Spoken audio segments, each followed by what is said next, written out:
encouraging thing to see more and more Greens running for office. So he's going to talk about the topic I mentioned, and we can all gain a lot from listening. Thank you. You're welcome. Go ahead.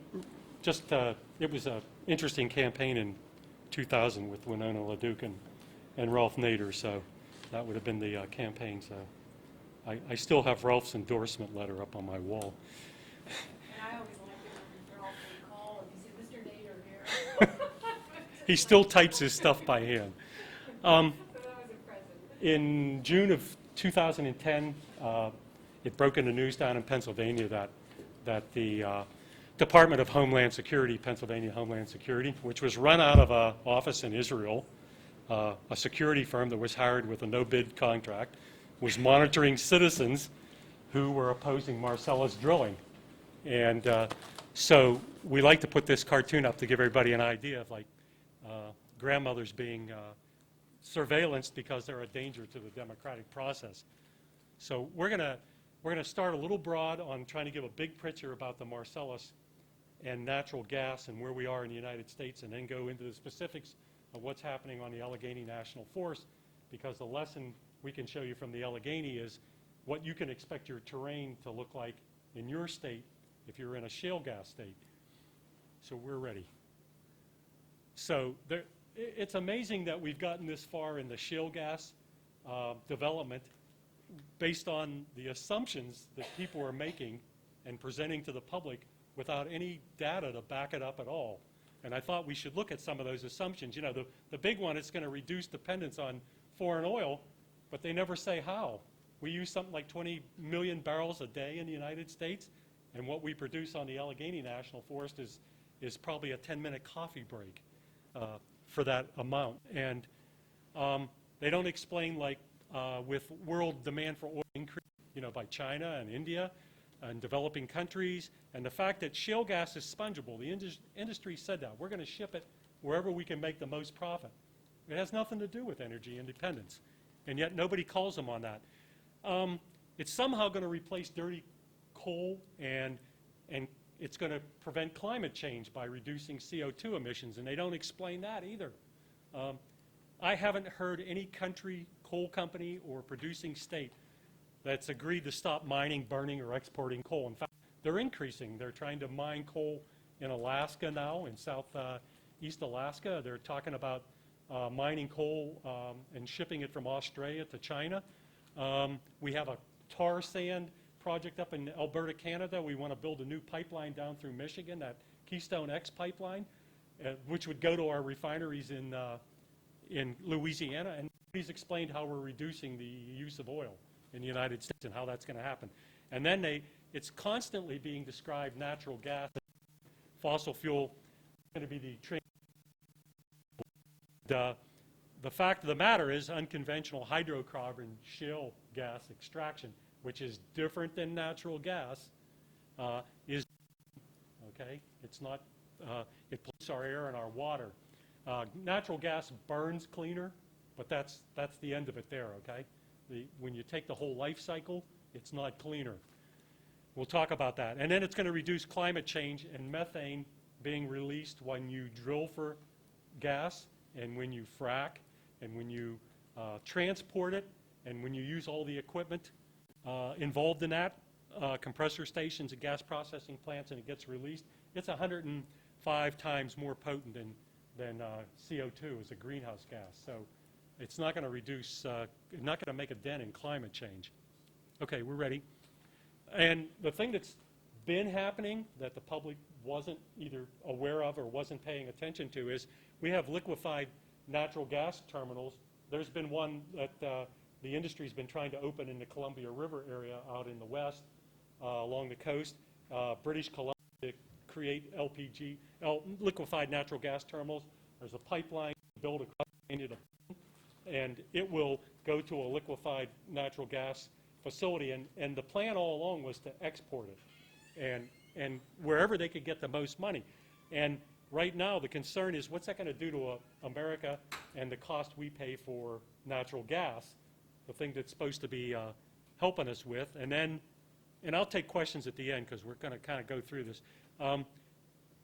It's not that the natural gas companies are going to get new customers alone that's going to make the price of gas go up. If they can export all this gas overseas, liquefy it and export it overseas, what you're really doing is doing away with the regional supply and demand conditions that set our gas prices now. We have an abundance of gas, our gas prices are low, and basically what they're shooting for is they'll put it on the same scale as oil. It'll be traded internationally, and they'll speculate on it, and we'll be paying whatever the going rate is. So if you've been following Ian Urbana, the New York Times reporter, who still is doing investigative reporting in America, the SEC is investigating the discrepancies between data reported to federal officials on production figures and what shale gas companies have been telling investors to get them to invest in. And they don't jive. What's going on right now? And Mr. Olson, an analyst for Houston Energy Partners, he called it "Welcome back to Alice in Wonderland," irrational exuberance, and that's basically what's going on right now.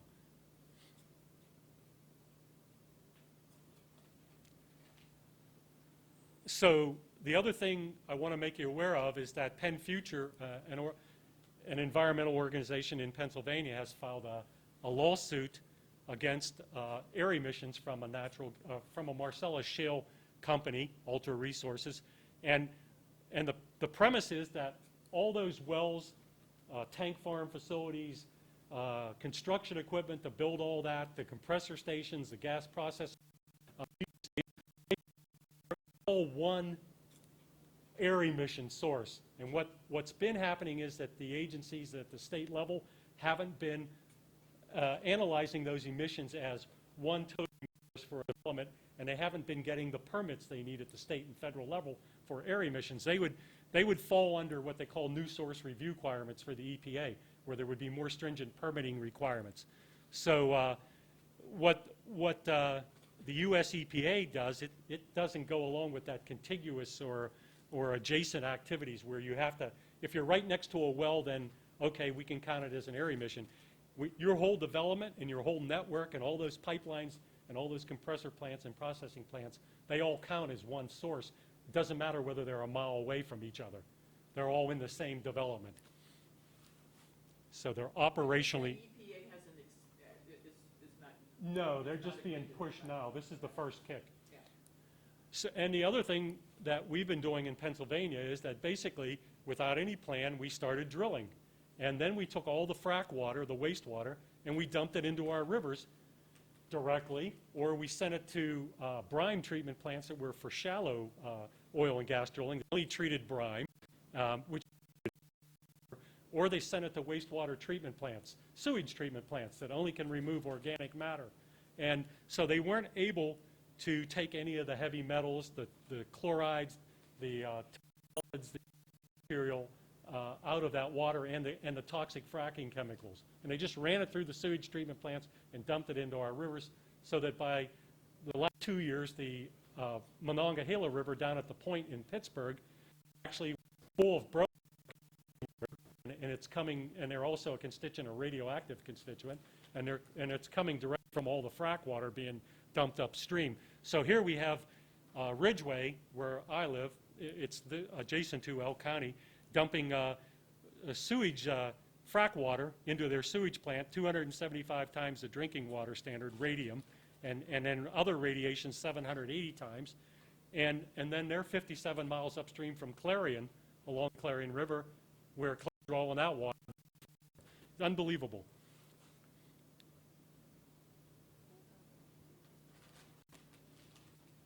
So we'll go to our next one. And along the Clarion. We don't need to go back. And then the DEP in Pennsylvania has said, would you please stop dumping it into our rivers and our sewage treatment plants by May?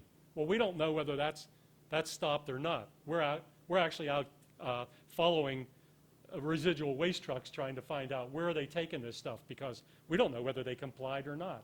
And they didn't say, you're violating the Clean Water Act. They said, please don't do it. So that's the criteria we're holding our companies to right now in Pennsylvania. So now Pennsylvania, the EPA, New York, decided they would permit two deep injection wells in Columbus,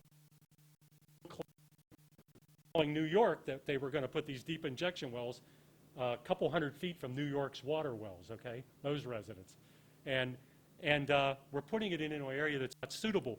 At the same time, injecting water from their shale drilling in the Fayetteville shale, they've been dumping it into deep injection earthquakes in Arkansas. The people down there are so tired of earthquakes, they finally banned any more wastewater going into the injection well and any future injection wells. They're creating earthquakes. And incidentally, the EPA approved the two wells in Pennsylvania.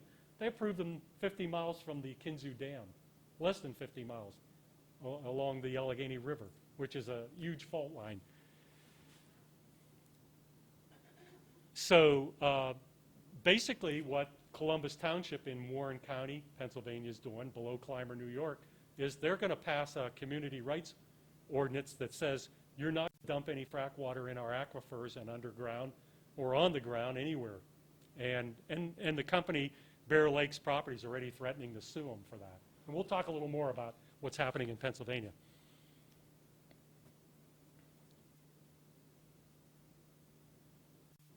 So we pulled, I do want to go back that time. Well, can you just use the, we'll go back. We got an old Appalachian folk saying, never talk to anyone over your fence that has sawdust in their hair or oil on their boots. And I think you can figure out where that came from. We're ready for our next slide. We live in Appalachia. Sorry to tell you that, New York. You're part of Appalachia.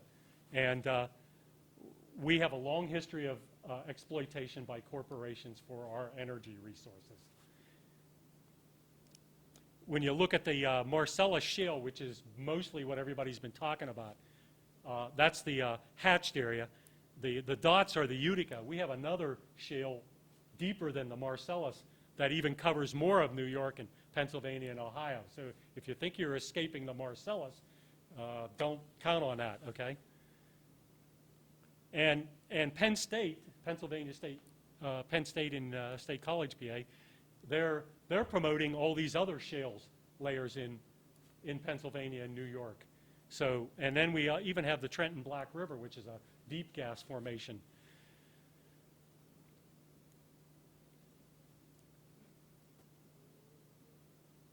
So basically in Pennsylvania, the single greatest environmental catastrophe to happen to our state since the clear cutting of our forests at the turn of the century and our strip mining of our coal in the 40s and 50s, where so we already know what happens when you clear cut all your forested watersheds and drill them. We don't need any more like data. We know what happens. Example of strip mining in Pennsylvania. It was a postcard. I don't know who you would send it to. Wow. Yeah. I mean, we actually, it was I don't know what neighbor you would send it to. So we have a legacy now. We have all these spoiled. And we're living with that today, trying to do that. And we have acid mine drainage. And we've spent billions of dollars in Pennsylvania trying to clean up acid mine drainage, polluting all of our streams. And we haven't even, dented the problem yet. So now, with mountaintop removal, our insult on injury and do Marcellus drilling and destroy more watersheds. But basically, they're just stripping the watersheds in West Virginia and Tennessee and Kentucky, and we even do this in Pennsylvania. So our current the gas industry. So he's not open to any kind of tax, severance tax on the gas that's being produced by the shale industry, because he doesn't really want to hurt those poor industries. We're going to keep going. And our Pennsylvania Senate President, Joe Scarnati, he got $117,000 from the gas industry. It won't affect how he votes on these issues. And then last November, he got a free Super Bowl trip and hotel room and to the Super Bowl. So we definitely have a problem with our legislators.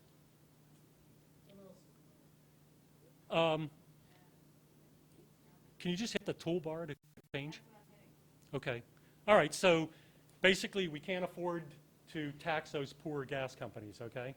Because they've got to get that money home to Oklahoma and Texas and to their investors, which, could be New York City. And if you follow the money, you see really interesting things. Penn State did a study saying that this was going to be an economic boom for Pennsylvania, and it was widely contested and discredited. And we'll show you where the money came from, how it happened. So not only did the shale gas industry pay for that Penn State, but the owner of East Resources sold all of his Marcellus lease rights in New York and Pennsylvania to Royal Dutch Shell. You remember that company that has been tormenting Nigeria for years? Terrible environmental record. He sold the Marcellus rights for $4.7 billion to Shell Oil Company. And then he turned around and bought the Buffalo Sabres team for $175 million. And then he made an $88 million donation to Penn State for their hockey program. So, I mean, those are the poor gas companies we've got to worry about whether we tax them or not. So the Allegheny Defense Project, we're going to just keep rolling, is we've been doing monitoring on unregulated oil and gas drilling on the Allegheny National Forest since 1994. We formed in 93. And we do aerial and on-the-ground monitoring. And we monitor. You want to keep moving, Mary?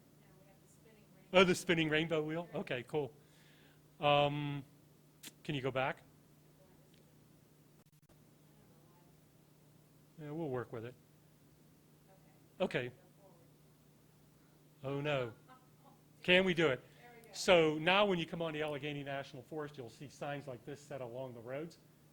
Don't be alarmed, flaring's going on. So many people were seeing the flares from the Marcellus wells that they were actually thinking places were burning up, and we're calling 911, the emergency center in McKean County.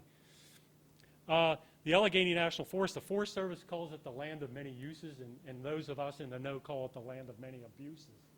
And we'll give you we'll show you why. So we do aerial and on-the-ground monitoring. This is a clear cut that's been going on the Allegheny National Forest, where they just clear cut all the trees at one time.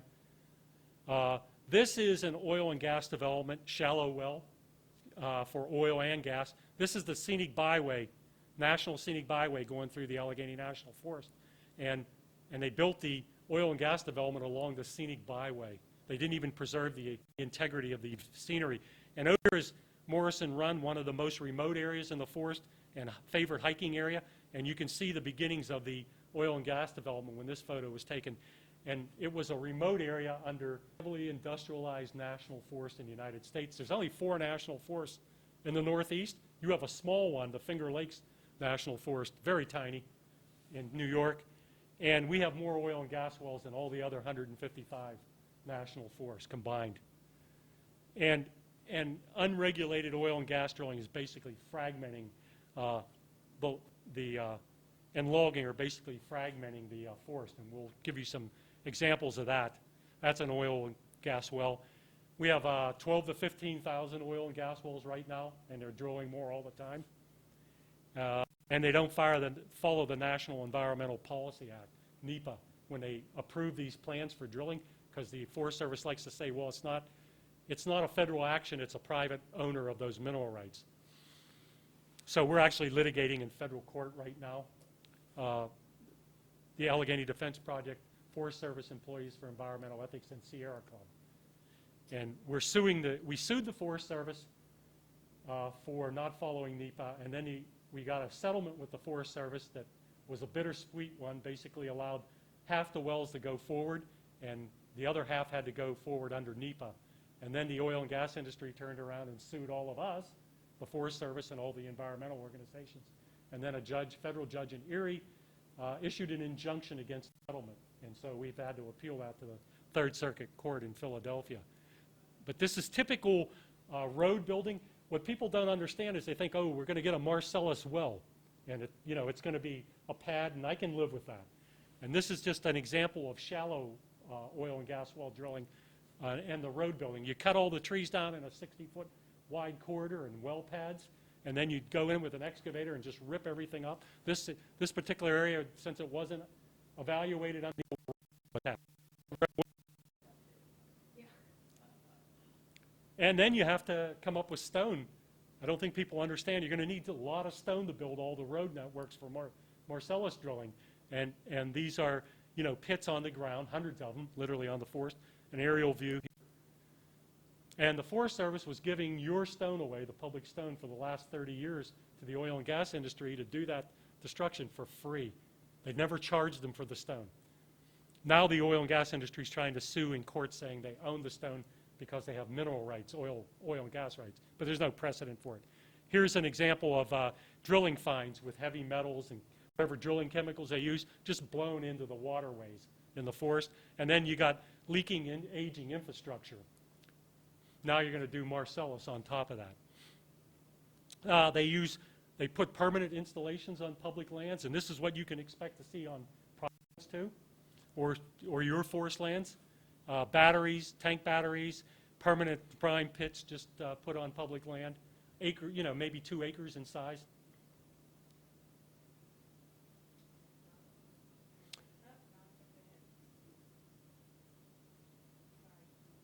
So in August of 2008, we had a major oil spill on the Allegheny National Forest. And it actually was done by a father and son team who were mad at the oil company they worked for overworking them and not paying them enough. And they went out on a Saturday night after drinking and basically opened all the valves on 7 tank batteries and sent 40,000 barrels of oil into the rivers in the Allegheny and down to the Allegheny Reservoir. The beavers actually stopped that from going further. The North Country National Scenic Trail, there's no holds barred once they start drilling. If you think anything's protected, forget about it. This is a half-mile section of the North Country Trail, and an oil company just decided it would use it as a road to put well sites in. And they just went, and when the Forest Service told them to stop doing it, they didn't stop. And then the next day they had to go out with Forest Service law enforcement officers and stop them. So now the oil and gas industry says they were being intimidated by paramilitary forces. We're going to keep going.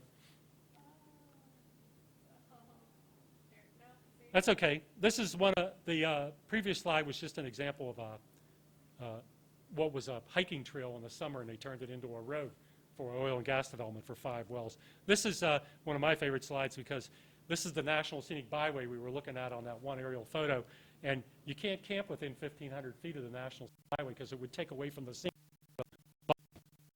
But you can build an oil and gas development along it, okay? And they did this right while the Forest Service watched them until the public, just became outraged. Human heritage sites are not being protected. And the DEP, our Department of Environmental Protection state agency in Pennsylvania, has turned its back on protecting human heritage sites, archaeological sites. It doesn't even make them go out and do an environmental assessment prior to drilling and doing pipelines and road construction. And pipelines are the biggest culprit on destroying archaeological sites. And if you think any remote areas or special areas in your state are protected, forget about it. Once they start, they'll go after any of them. These, right now, we've stopped them from drilling, but we physically had to go out and collect thousands of signatures at Rimrock and other places during the summer and turn those into the Forest Service and our senators to stop them from drilling in those areas.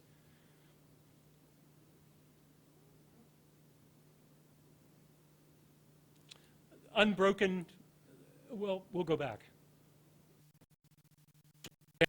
Allegheny front recreation area on the Allegheny National Forest south of Warren, PA, along the Allegheny River up here.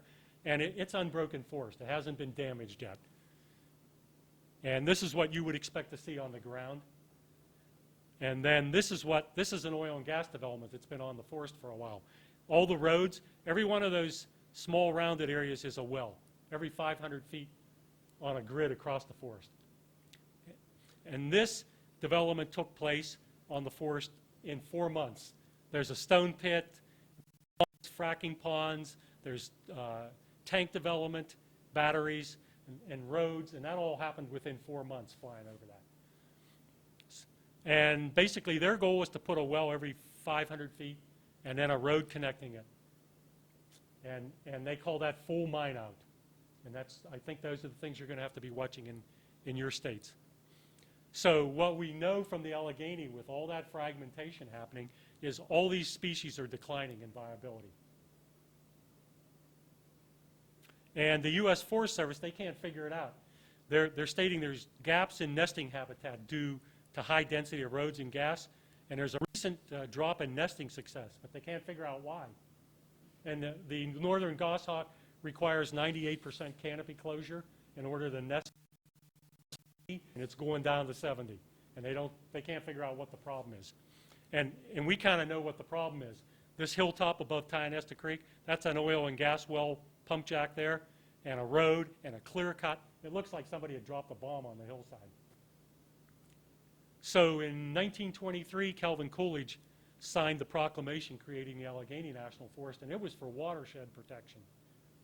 Pittsburgh was already polluted, and we know that there's declining water quality. The more roads you have built in your watersheds, and this is what you can look forward to with Marcellus drilling, the more roads, the more sedimentation you get in your streams, and the more impacts on the species that depend on that and your supplies. And typical building, just take a bulldozer, drop the blade, and go push it through. Don't worry about erosion and sedimentation controls, so that on the first day of trout season, you can go out in the forest and watch the mud flow down the streams and down into Salmon Creek. And we actually used these photos in an appeal in the Environmental Hearing Board in Pennsylvania. And the judge decided that was not okay, having mud flow into a high-quality trout stream. So in the spring, this is what you see in the Allegheny Reservoir now.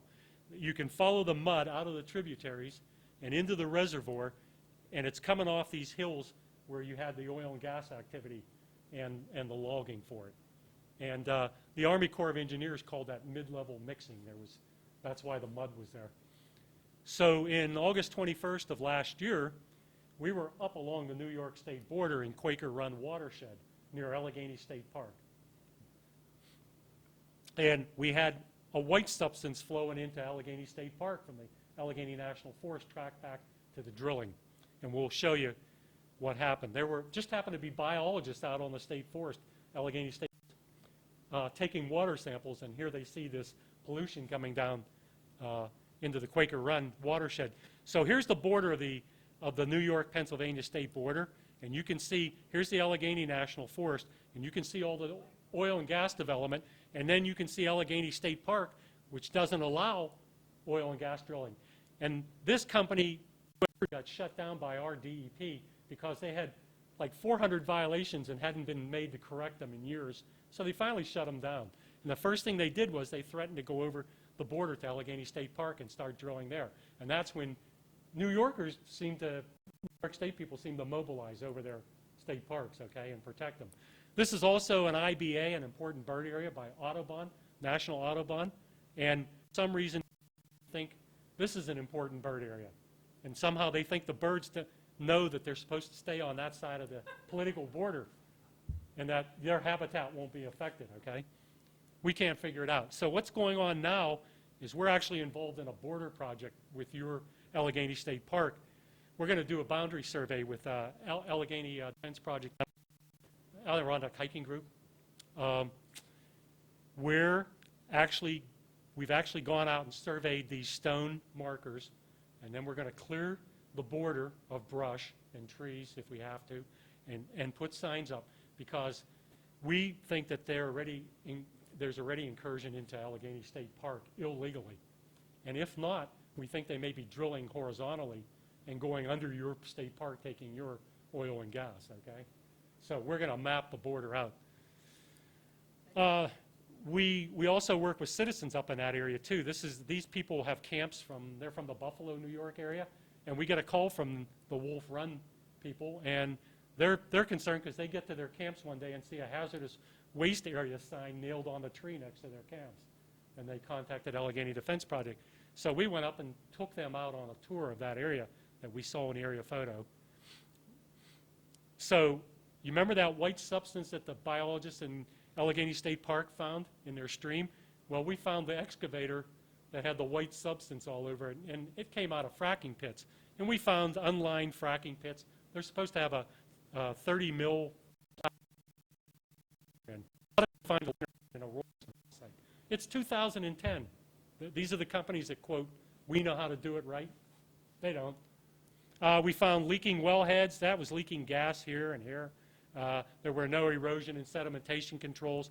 There were no spill prevention and contingency plans. That tank farm didn't have a dike around it that would contain the contents if they spilled. And that's all over the area.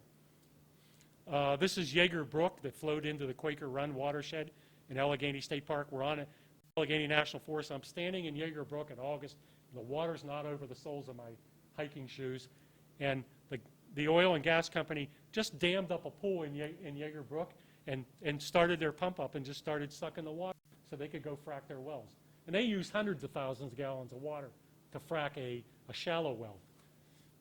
But when we're talking about the Marcellus, it's incomprehensible. They're using millions. And added up, it's going to be billions and billions of gallons.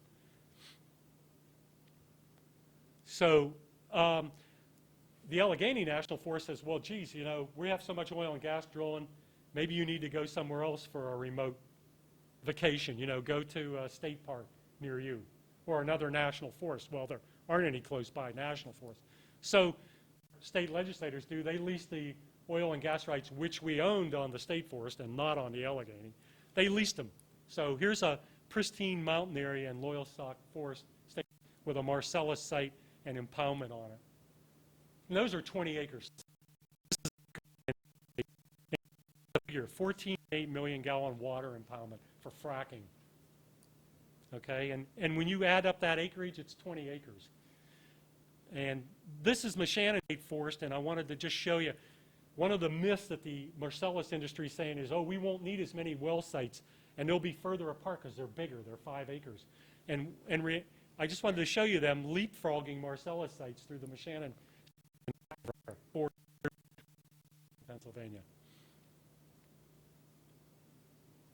And this is a half-acre shallow oil and gas well site that most people in our region are familiar with. And then we'll show you a Marcellus site. That's like a shallow well site, you know, drilling site on steroids, okay? And the industry's been putting this myth forward. Go ahead, Mary. That they're only going to, you know, they only need 5-acre sites, okay? Well, this is a 5-acre Marcellus site. There's the wellhead right there. They've drilled this. And it's 5 acres, all right, but there's a road going in here that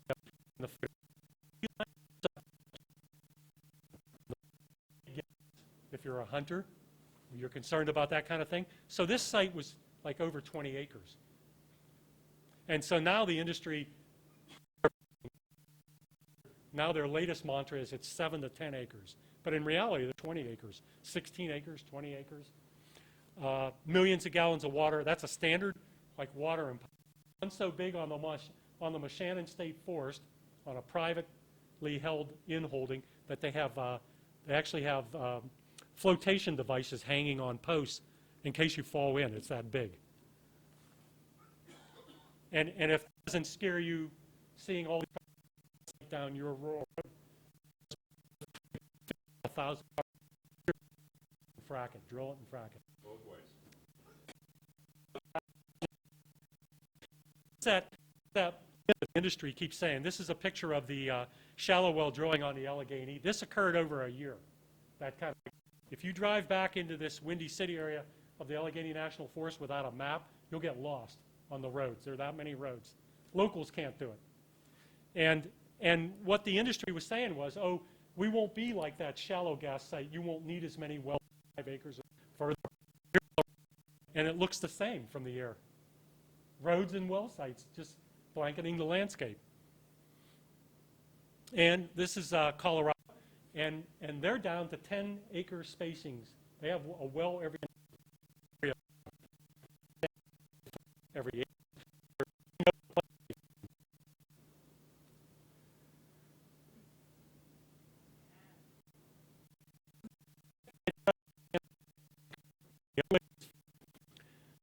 How do we know, you know, that everything's okay? The gas companies have been telling us it is.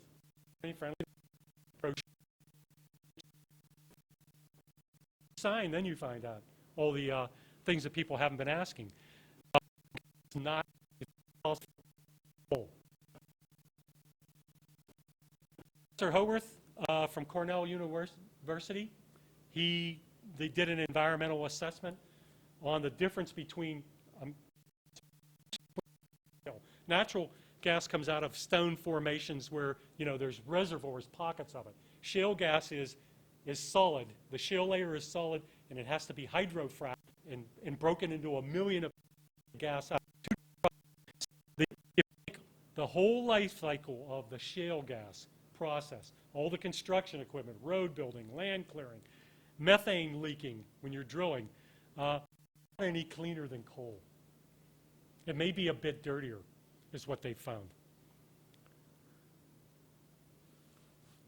The other thing is that the gas industry always points to the shale gas industry that, the 2004 EPA study said that there's no danger to water supplies from hydrofracking. And in fact, that study was totally tainted by industry.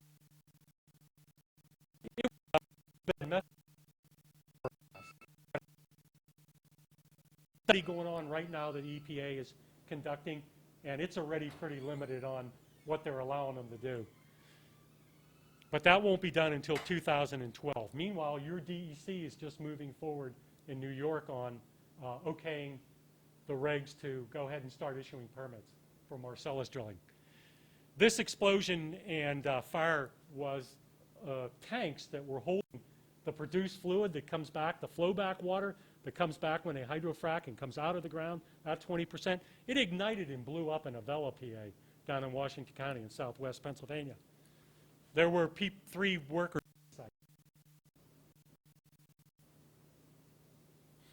So there's no safe fracking. It's a fairy tale, okay? That's what we want to get the point across. They have no idea when they frack, where those chemicals and where that fluid is going. Listen, corrupting our water supply. They don't tell you that part. And as far as our political process corrupting, they're injecting a lot of money into our politicians' pockets and extracting the state below where your water well is. Well, we have a PA geology. We have a legacy of real damage. Drilled so many oil and gas wells that we don't know where those abandoned wells are at this point.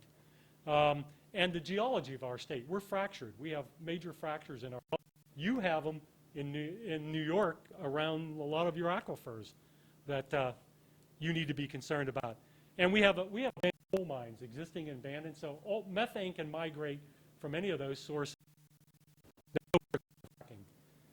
You only have to go up to Collins, New York, south of Buffalo, where U.S. Energy polluted all their water wells with gas drilling. And, these are water buffaloes. That's what you see in an area that's been fracked, and they contaminate their water. Everybody's got a water buffalo, and if you say anything to anybody about it, the gas company will stop supplying you with water, and that's the threat, okay? So you keep your mouth shut. We're looking at an abandoned gas well that blew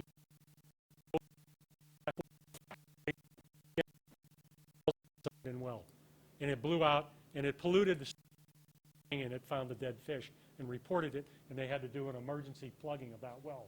So they don't have an idea where that fracking fluid's going. And in the Moshannon State Forest in 2008, for 6 months, had to bring a crew to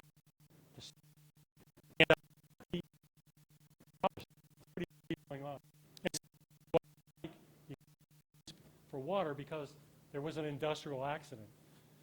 We have contaminated water. And it goes on, in Pennsylvania. We should have with zero impact. It can't happen. And this is the thing that I think